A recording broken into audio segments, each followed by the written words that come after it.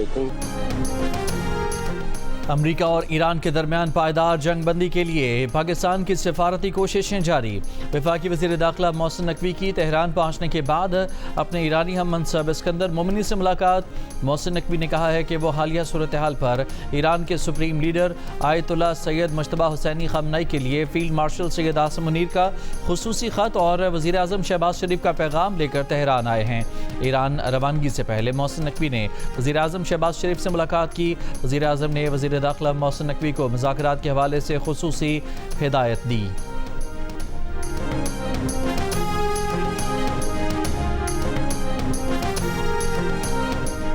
Iran में रजीम change में नाकामी पर इसराइल की खुफिया एजेंसी मोसाद में रजीम चेंज।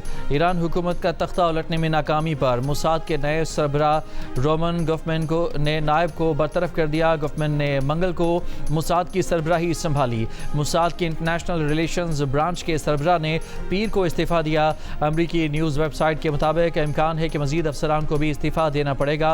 रिपोर्ट के मुताबिक नायब सरबरा को पिछले साल सैकड़ों एजेंट्स और 1 अरब शक्ल दिए गए थे।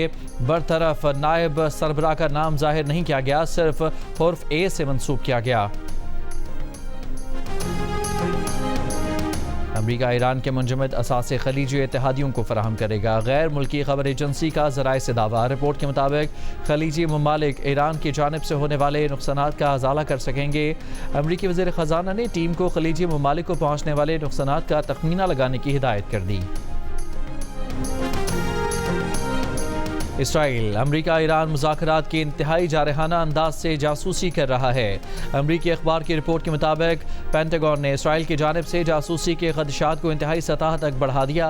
अमरीकी एहलकारों के हवाले से अखबार का दावा है कि अमरीका और इसराइल एक दूसरे की जासूसी करते हैं, जिसे बर्दाश्त भी किया जाता है, मगर अमरीका ईरान मुज़ाकरात के हवाले से जिस कदर जासूसी की जा रही है वो तमाम हदें पार कर चुकी है।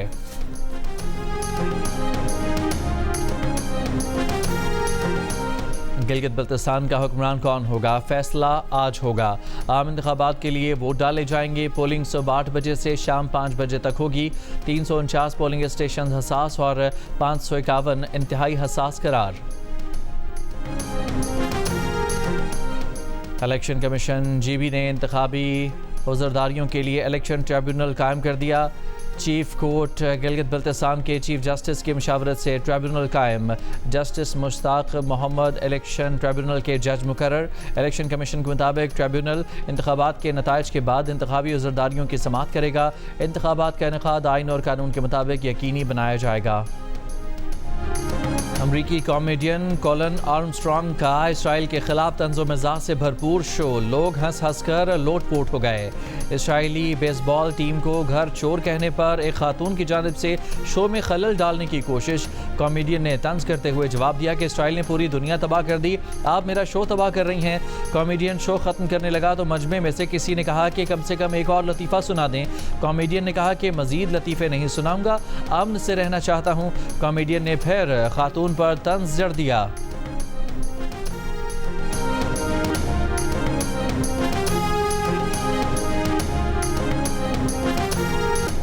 अपना होमस के ख़ास जजीरे में अभी हम मौजूद हैं। इस जजीरे की ख़ास बात यह है, इस पर मौजूद जो भी फोर्सेस होंगी वो पूरे आबना पर कंप्लीट कंट्रोल रख सकती हैं। ये जजीरा आम तौर पे साल भर में सयाहों से भरा होता है। ये जो एरिया है जहां हम खड़े हैं इसको रेड बीच कहते हैं। आज लेकिन इस जंग की वजह से जो अमेरिका और ईरान के माबैन चल रही है, ये एरिया फ़िलहाल सयाहों से खाली है। नाजरीन को ताज़ा तरीन सूरत हाल से आगाह करने के लिए जियो न्यूज़ की आबना हुर्मस से कवरेज। आबना हुर्मस दुनिया भर में पेट्रोलियम मसनूआत की तरसील के लिए इंतहाई अहम है। अमरीका और ईरान के दरमियान तनाज़े की अहम वजह भी आबना हुर्मस ही है। आबना हुर्मस को ईरान और ओमान मुश्तरका तौर पर कंट्रोल करते हैं। ईरानी बॉर्डर गार्ड ने ज़ाबल रीजन की मशरकी सरहद पर दरअंदाजी की कोशिश नाकाम बना दी। 6 दहशतगर्द हलाक, बरामद असलहा कब्जे में ले लिया गया। ईरानी national security foreign policy commission के तर्जुमान इब्राहिम रज़ाई का कहना है कि ईरान खित्ते में तवाज़ुन कायम करने के अमल में शामिल है। अब किसी शरारत या बेअमनी पर मज़ीद तहम्मुल का मुज़ाहिरा नहीं किया जाएगा। ईरान के इस अमल से अमरीकियों को कुछ तकलीफ होगी, लेकिन वो धीरे धीरे इसके आदी हो जाएंगे। इसराइली फ़ौज का लबनानी फ़ौजी गाड़ी पर हमला। इसराइली फ़ौज ने लबनानी फ़ौजियों की एक गाड़ी को निशाना बनाया। एक अफसर समेत मुताद्दिद लबनानी फ़ौजी शहीद। ईरान की लबनानी फ़ौज पर इसराइली हमले की मज़म्मत। तर्जुमान ईरानी वज़ारत ख़ारजा इस्माइल बक़ाई ने कहा, लबनान और लबनानी फ़ौज पर इसराइल का गिरावना जुर्म और जारहियत का वाज़ेह पैगाम है कि इसराइल लबनान के लिए सलामती, इस्तेहकाम या खुशहाली नहीं चाहता। सहूनी फ़ौज लबनानी शहरियों, फ़ौजियों और मज़ामतकारों को यकसा निशाना बना रही है। इस्माइल बक़ाई ने इसराइली हमले में शहीद अफराद के अहले खाना, लबनानी हुकूमत, फ़ौज और अवाम से ताज़ियत भी की।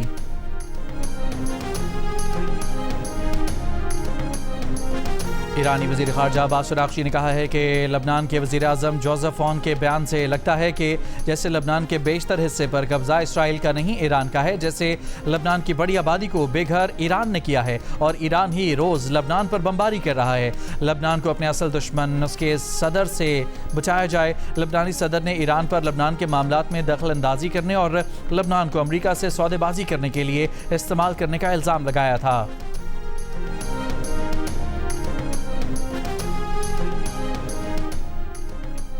सऊदी अरब, कुवैत और बहरीन की ईरान के हमलों की मजम्मत। सऊदी वज़ारत ख़ारजा ने कहा कि ईरानी हमले इलाक़ाई और बैनुल-अक़वामी सलामती के लिए ख़तरा हैं। ईरानी हमले अमन की बहाली के लिए की जाने वाली आलमी कोशिशों को नुकसान पहुँचा रहे हैं। कुवैत ने कहा कि ईरान से दागे गए 7 मिसाइलों को नाकाम बनाया, हमले में इंफ्रास्ट्रक्चर को नुकसान पहुँचा, अपनी सलामती, खुद मुख्तारी के तहफ़्फ़ुज़ के लिए तमाम ज़रूरी इक़दाम करने का मुकम्मल हक़ रखते हैं। हालिया हमलों को किसी भी जवाज़ के तहत दुरुस्त करार नहीं दिया जा सकता। बहरीन का ईरान से हमले फ़ौरी रोकने और आबनाए हुर्मुज़ बगैर किसी पाबंदी के खोलने का मुतालबा। कहा, बहरीन का सब्र तहम्मुल हरगिज़ कमज़ोरी की अलामत नहीं, मुल्क की सलामती और कौमी मफादात के तहफ़्फ़ुज़ के लिए तमाम जायज़ इक़दाम करेंगे।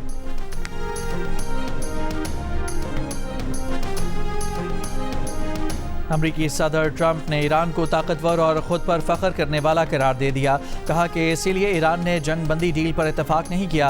अमरीकी टीवी इंटरव्यू में कहा कि ईरान के पास मुआहदे के सिवा कोई रास्ता नहीं होगा। ईरान ऐसे इक़दाम करने पर मजबूर होगा जिनका उसने कभी तसव्वुर नहीं किया। अमरीकी सदर ने दावा किया कि ईरान के पास सिर्फ 21 से 22% मिसाइल बाकी हैं। आबनाए हुर्मुज़ से बहुत से ऑयल टैंकर गुजरे हैं, तादाद नहीं बताना चाहते। आबनाए हुर्मुज़ की सूरत हाल मामूल पर आने के बाद तेल कीमतें कम हो जाएंगी।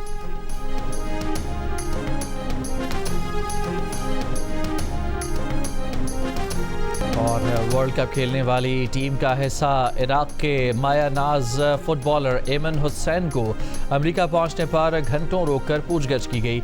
रूसी मीडिया के मुताबिक 7 घंटे बाद एमन हुसैन को अमेरिका में दाखिले की इजाज़त दी गई।